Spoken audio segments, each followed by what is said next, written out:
Patriots Nation, take a breath. Tonight feels like a switch flipping, a spark in the market, and a message to the AFC nobody saw coming. In Nashville, something changed in our QB's eyes. On the sideline, a leadership decision echoed through the locker room. And behind the scenes, one phone call might reshape the rotation. The defense? Let's just say a simple tweak turned into a nightmare for the opponent. What does this mean for January, for the cap sheet, for the division's pecking order? You won't believe what we've got.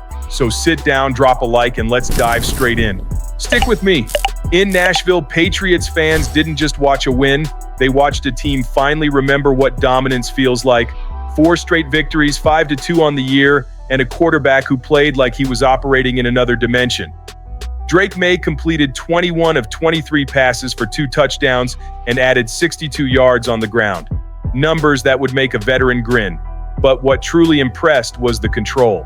He didn't force throws, didn't hesitate. He played like a guy who owns the game. That strike to boot on the edge of halftime was instinct, ice, and talent all fused together, and it's no accident the chemistry between those two is building. Booty, the receiver too many wrote off, became an explosive piece. The kind who changes the tempo of a drive with one route and a fearless catch through contact. Fans felt it. This offense has a different pulse. And yes, there's the ground layer, the run game finally thickening. Ramondre Stevenson, criticized early, answered with force. 88 yards, a touchdown, and most importantly, no turnovers. He looked like the trustworthy engine that balances the offense and takes heat off May. That's the answer critics didn't expect. Meanwhile, the defense put on its own show. Calavon Chaisson, with that relentless style, logged the first defensive touchdown of the year and may have cemented his spot as a full-time tone setter. 2 sacks, a heads-up recovery, pure juice. This unit doesn't just pressure quarterbacks, it imposes fear and dictates tempo. All of it happened in the Titans' house, with a franchise legend in Mike Vrabel returning to town and leaving with a statement win. The Patriots are 4-0 on the road, and that's not luck. That's maturity. That's DNA. This roster is starting to believe in itself again. May doesn't look like a rookie anymore. He looks like the leader this team has been searching for since the Brady era. The question hovering over everything is simple. Is this streak just the start of something much bigger in Foxborough? Because if this trajectory holds, the AFC might be about to witness a rebirth few saw coming. While the confetti from the win hasn't even settled, tension is building off the field. The phone in Foxborough won't cool off until November 4th. The mix is obvious. Real need in the backfield, a buyer's window, and a chance to buy low on a talent that already hurt New England. A heavyweight analyst tossed fuel on the fire, and the conversation is swirling among insiders and fans.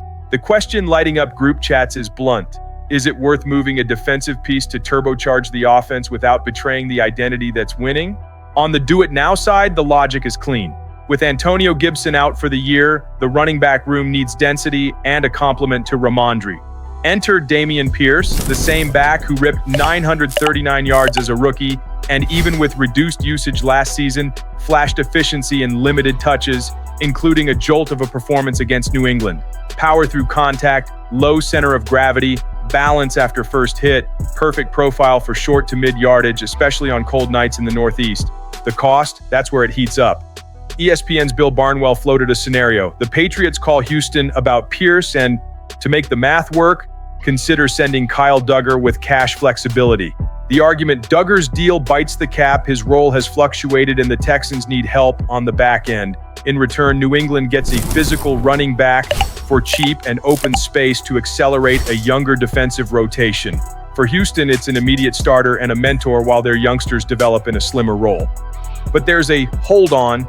Swapping out a versatile defender mid-surge can be a dangerous luxury. Duggar still matters in nickel, in pre-snap disguises, in second-level blitz looks. Pull him, and you change calls and chemistry that took weeks to settle. And a chunk of Patriots Nation digs in. If you're spending capital, spend it on the offensive line or a top-tier separator, not on a back, especially when mid-season veterans can be had on the cheap. That's the philosophical fault line. Pay for certainty now, or trust the committee and protect the core. And that's not even the wildest angle. There's a human element here. Vrabel preaches daily competition and merit. A deadline trade during a run can scramble a locker room hierarchy. If Pierce walks in, the plan has to be crystal clear. Compliment Stevenson, protect May on money downs, and keep the defense intact. The decision splits the room, and that's the drama that keeps viewers glued. Do you make the move for January or ride the groove that's already winning and double down on internal growth? Before kickoff, there was a different electricity in the air. Mike Vrabel walked back into Nashville smiling, hugging old co-workers, swapping memories with people who've known him for years. But once the whistle blew, the smile vanished. The former Titan transformed into the ruthless strategist now steering New England. This wasn't a sentimental homecoming, it was a leadership declaration. Vrabel showed the league that his disciplined, aggressive style has found a roster ready to mirror it. The result was a quiet steamroll. 31-13 on the road, a fourth straight win, and a team that no longer relies on sporadic sparks but on collective execution. Drake May again played older than his age, 221 passing yards, 2 touchdowns, and the calm of someone who sees the field in slow motion. The moment he left after a hit to the head and returned minutes later to standing cheers from traveling fans captured the team's new heartbeat, resilience. Even Titans fans seemed to grasp the moment. Some held signs expressing regret over Vrabel's firing. What stood out most was the cultural contrast. Tennessee stumbled, 2 failed fourth down tries, only 39 rushing yards, a scoop and score that sealed it, while New England executed with surgical precision. 2 fourth down conversions, 386 total yards, and a defense that doesn't just react, it sets the rhythm. Chason, Bentley, Barmore, each played like something personal was on the line. Maybe it was, proving that Vrabel has revived the competitive spirit that had gone dormant. The traveling fans did their part. Nissan Stadium sounded more navy and silver than anyone expected, and chants of Vrabel echoed when the offense kneeled to close it out. It's rare to see an opposing stadium salute a visiting head coach, but respect overrode the scoreboard. Vrabel returned, won, and left to a roar. The message was unmistakable. This group isn't a rebuilding promise anymore. It's a real force in the AFC. And if anyone still wondered who defines this new era, the answer played out on the field. The ripple effects point directly at the playoff board, where the standings are tightening and the stakes rise by the week. 7 games, just 7. And New England has already outpaced 2023 and 2024. It feels symbolic, but it's more than that. It's the portrait of a team that, after years of turbulence, has finally rediscovered itself. The 31-13 road win didn't just cement 5-2, it shoved the franchise into the center of the AFC playoff chase. What spooks rivals most is that none of it looks like a fluke. It looks like structure, consistency, hunger. Right now, the AFC splits in 2, those who truly contend and those who merely endure. With Mike Vrabel in command and Drake May on the rise, the Patriots clearly belong in the first group. They're shoulder to shoulder with the likes of the Colts, Chargers, and Steelers, while recent Titans, Chiefs, and Bengals scrap to reassert themselves. The narrative has turned. The team so many labeled as rebuilding is dictating tempo instead. But beyond the scoreboards, there's something deeper: trust. Winning 4 times on the road in hostile stadiums shows a champion's mindset. Vrabel imported a culture that fuses tactical demands with competitive edge.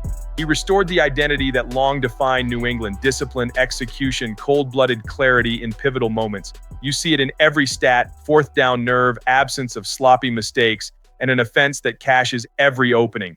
The fans feel the shift. Broadcast crews talk about Foxborough with renewed respect. The league is repositioning the Patriots as a legitimate threat again. There's a long way to January, but the message is clear: New England is back on the big map. And maybe the deepest twist is this: the franchise that once embodied excellence now plays the dangerous underdog nobody wants in a win-or-go-home game. 7 contests change the conversation. If the arc holds, the AFC postseason will have to make room for something that seemed unlikely months ago: a reborn Patriot squad ready to bother the Giants. 4 signals, 1 path, clinical work in Nashville with May in command and supporting pieces rising, a heated market debate that could bolster the backfield without betraying identity, a head coach returning to his old house to prove culture, method, and ambition, and a standings board that, for the first time in years, places New England among the AFC's pace setters. Now it's choice and execution. The window is open, and January isn't a mirage anymore. Would you roll the dice on a bruising back or keep the defense intact?